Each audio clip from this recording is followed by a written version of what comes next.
Next है बच्चे हमारे पास various cells in human body. हमारी ह्यूमन बॉडी में जो अलग अलग टाइप्स के सेल्स हैं वो भी हैं कौन कौन से, और उनकी शेप्स भी हैं। तो सबसे पहले ये जो आपको सर्कल में दिखाई दे रहे हैं सर्कुलर, ये कौन से सेल्स हैं बच्चे? Blood cell. हमारा जो ब्लड है, सबको पता है हीमोग्लोबिन एचबी चेक करवाते हैं, तो ब्लड के जो सेल होते हैं उसकी ये वाली शेप्स होती है, रेडिश कलर है, सर्कुलर फॉर्म में। ठीक है। सेकंड नंबर पे ये हमारे पास आगे ये कौन से हैं बच्चे? Bone cell. हमारी जो हड्डियां हैं, बोन्स हैं, जो बोन्स इन वाली सेल से मिलके बनती है, तो एक किसकी शेप आ गई? हमारी बोन सेल्स की। थर्ड जो टाइप आ गई हमारे पास वो है मसल सेल।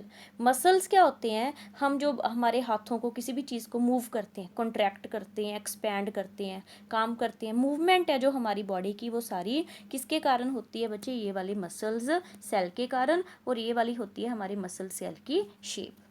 नेक्स्ट जो फोर्थ टाइप आ गई बच्चे वो है neuron cell. Very very important. हमारा जो ब्रेन है, हमारा जो ब्रेन काम करता है, सबने सुना होगा नर्व्स होते हैं ब्रेन में, तो नर्व्स हैं, जो ब्रेन है, ब्रेन कौन से सेल से मिलके बनते हैं? Neuron cell. एक सेल की ये वाली स्ट्रक्चर है बच्चे, बहुत इंपॉर्टेंट, आगे चैप्टर में भी आई। तो ये जो स्ट्रक्चर है हमारे किसकी सेल, कौन से सेल की है? Neuron cell. मतलब ब्रेन में जो नर्व्स होती हैं उसके एक सेल की, न्यूरॉन की ये वाली स्ट्रक्चर होती है। नेक्स्ट जो टाइप आ गई ओवम, जो फीमेल रिप्रोडक्टिव ऑर्गन होता है, रिप्रोडक्शन में फीमेल की हेल्प करता है, वो है ओवम, और ये आ गई उस वाली ओवम की शेप। नेक्स्ट है फैट सेल बच्चे। फैट मीन्स हमारी बॉडी में जो हम खाना नहीं खाते, जो मतलब स्टोर्ड फूड होती है, वो फैट की फॉर्म में होती है। तो हमारी बॉडी का जो फैट है वो फैट सेल्स कौन से होते हैं? इस वाली शेप के। तो हमारी बॉडी में जो फैट है ये इस वाली शेप के सेल से स्टोर होता है। नेक्स्ट आ गया बच्चे स्पर्म। ये होता है मेल रिप्रोडक्टिव ऑर्गन्स। ठीक है, ये स्पर्म की शेप आ गई। ये कौन से सेल्स आ गए आपके पास? स्पर्म।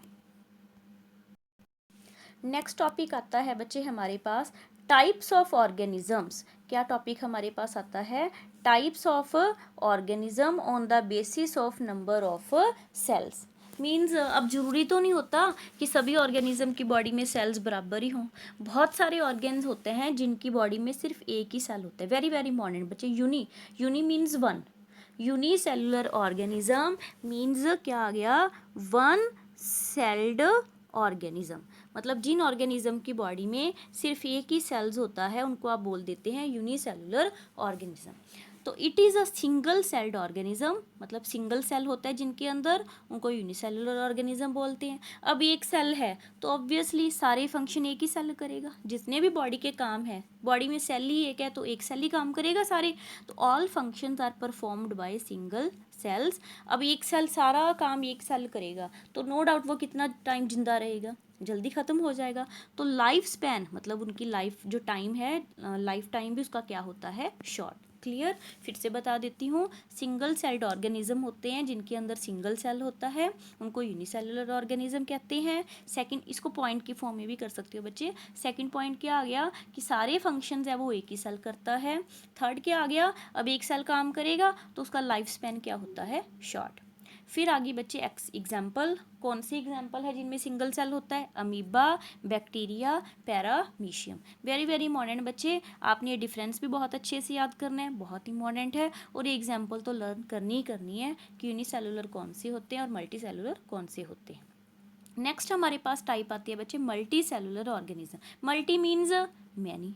मल्टी सेलुलर ऑर्गेनिज्म मतलब वो वाले ऑर्गेनिज्म जिनकी बॉडी बहुत सारे सेल से मिलके बनती है। ठीक है, तो बहुत सारे सेल्स हैं means it consist of large number of cells. मतलब इनकी बॉडी में बहुत ज़्यादा सेल्स होते हैं। अब बहुत ज़्यादा सेल्स हैं तो काम भी तो बांट के ही करेंगे ना, तो different cells perform different functions. सारे काम सारे एक ही सेल नहीं करेगा, अलग अलग सेल्स अलग अलग तरह के काम करते हैं। अब काम बट गया तो नो डाउट इनका लाइफ टाइम भी ज़्यादा होएगा, तो its life span is long. Clear? Difference आ गया ना। उसमें एक सेल था, मल्टी में एक से ज़्यादा सेल हैं।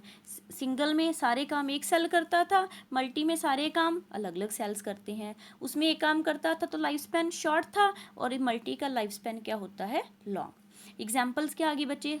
सबसे पहले तो हम ही आगे, ह्यूमंस मल्टी सेलुलर हैं, ट्रीज, एनिमल्स, ये सारी कौन सी एग्जाम्पल आ गई? मल्टी सेलुलर ऑर्गेनिजम्स की। नेक्स्ट टॉपिक है बच्चे हमारे पास what is cell made up of. जो हमारी बॉडी का हम सेल सेल कब से कर रहे हैं कि हम सेल से मिलके बनते हैं।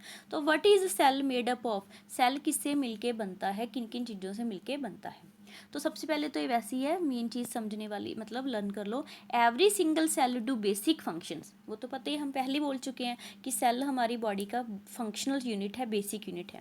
तो हर एक सेल बेसिक फंक्शंस करता है, मेन फंक्शन करता है। बेसिक फंक्शन कौन सी आगे, एक्सचेंज ऑफ गैसेज, हमारी बॉडी में हम कौन सी गैसेज लेते हैं बाहर छोड़ते हैं, एक्सचेंज ऑफ गैसेज भी काम कर, डाइजेशन जो खाना खाते हैं उसको डाइजेस्ट भी करता है, अब्जॉर्प्शन, सारे जो मतलब हमारी बॉडी के मेन काम होते हैं वो सारे के सारे काम कौन करता है, एक सेल करता है। अब आता है what is the cell made up of, cell किस किस से मिलके बनता है। तो 3 main components of a cell, main जो है सेल की 3 चीज़ें होती हैं, 3 चीज़ों से मिलके मेन सेल बनता है। नंबर 1 आ गया बच्चे सेल मेम्ब्रेन और प्लाज्मा मेम्ब्रेन। इसकी बेस्ट एग्जांपल मैं मैंगो की देती होती हूँ, अब मैंगो का सीज़न भी चल रहा है। सेल मेम्ब्रेन या प्लाज्मा मेम्ब्रेन क्या आ गई, मैंगो की बाहर वाली कवरिंग जो हम खाते हैं, जो मतलब हम उतारते हैं, ऐसी सेल आ गया। तो सेल की जो बिल्कुल बाहर वाली कवरिंग होती है उसको आप क्या बोल देते हो, सेल मेम्ब्रेन, या दूसरा नाम उसका क्या आ जाता है बच्चे, प्लाज्मा मेम्ब्रेन। मतलब जो मैंगो का छिलका होता है बाहर वाला वो क्या होता है, सेल मेम्ब्रेन या प्लाज्मा मेम्ब्रेन। दूसरी चीज़ क्या होती है बच्चे, न्यूक्लियस। न्यूक्लियस क्या आ गया, अब जो मैंगो की गुठली होती है सेंटर में, ऐसे ही सेल के बिल्कुल सेंटर में, ये जो ग्रीन है सेल के सेंटर में जो पड़ा होता है वो क्या होता है, न्यूक्लियस। क्लियर। अब मैंगो का हमने बाहर वाला कब मतलब उसकी पील भी कर ली, अब उसका नीचे जो गुठली है वो भी कर ली, अब क्या बच गया, जो पार्ट हम खाते हैं एडिबल पार्ट। तो जो बच गया पार्ट जो हम गुद्दा उसका खाते हैं वो क्या होता है, साइटोप्लाज्म। मीन्स ये जो सेल का जो सारा पार्ट बच गया, सेल मेम्ब्रेन और न्यूक्लियस के बीच वाला जो सारा पार्ट बच गया, ये सारा का सारा पार्ट क्या होता है बच्चे, साइटोप्लाज्म। क्लियर, समझ आ गया। ये भी देख लो, ये भी एक सेल्स आ रहे हैं। तो ये सेल्स एक मतलब हमने एनिमल सेल, ये जो बाहर वाली कवरिंग आ गई एक सेल की बात कर रही हूँ। ये क्या आ गया हमारे पास बच्चे, प्लाज्मा मेम्ब्रेन। ये सेंटर में जो ब्लैक है दिखाई दे रहा वो क्या आ गया, न्यूक्लियस। बाकी जो सारा पार्ट था वो क्या आ जाता है, साइटोप्लाज्म। ठीक है स्टूडेंट। नेक्स्ट है बच्चे हमारे पास जो हम कर रहे हैं कि सेल मेम्ब्रेन प्लाज्मा मेम्ब्रेन, क्या बोला था ना हमने कि सेल मेन 3 चीज़ों से मिलके बनता है। सबसे जो बाहर वाली कवरिंग थी इसको बोलते थे सेल मेम्ब्रेन, या सेकंड इसका नाम था प्लाज्मा मेम्ब्रेन या प्लाज्मा लैमिना भी बोलते हैं इसको। अब ये क्या होता है, किससे मिलके बनता है, इसके क्या क्या काम है, वेरी वेरी इंपॉर्टेंट। तो फर्स्ट क्या, it is a boundary of each cell, पहली बता दे, मैंगो की एग्जांपल दे दी। हर एक सेल की बाउंड्री होती है विच separate the cytoplasm from the surrounding, जो ये साइटोप्लाज्म होता है उसको बाहर वाली सराउंडिंग से सेपरेट करता है। मतलब जो मैंगो हम खाते हैं, मैंगो के गुद्दे को बाहर वाली गंदगी से बचा के रखता है ना, क्योंकि जो भी है बाहर वाली डस्ट वगैरह है, जो पेस्टिसाइड जो भी है स्प्रे करते हैं तो वो बाहर वाली गुद्दे पे ही रह जाते, कवरिंग पे ही रह जाते हैं, गुद्दे तक तो पहुंच ही नहीं पाते। तो वही एडिबल पार्ट तो हमारा सही रहता है। तो ऐसे ही ये जो है ये बाहर वाली मतलब साइटोप्लाज्म को सराउंडिंग से सेपरेट करता है। Second, present in both animal cell and plant cell, ये जो प्लाज्मा मेम्ब्रेन होती है बेटा, अब हम प्लांट्स और एनिमल अलग अलग आ गए तो हमारे सेल्स भी अलग अलग टाइप के होंगे, पर चाहे प्लांट सेल है चाहे एनिमल सेल है दोनों में ये सेल मेम्ब्रेन प्रेजेंट होती है। Third point, it is made up of proteins and lipids, किससे मिलके बनता है बच्चे, ये प्रोटीन से मिलके बनी होती है मेम्ब्रेन और लिपिड से बनती है। Next, it is selectively permeable in nature, very very important बच्चे, एमसीक्यू का भी क्वेश्चन आता है।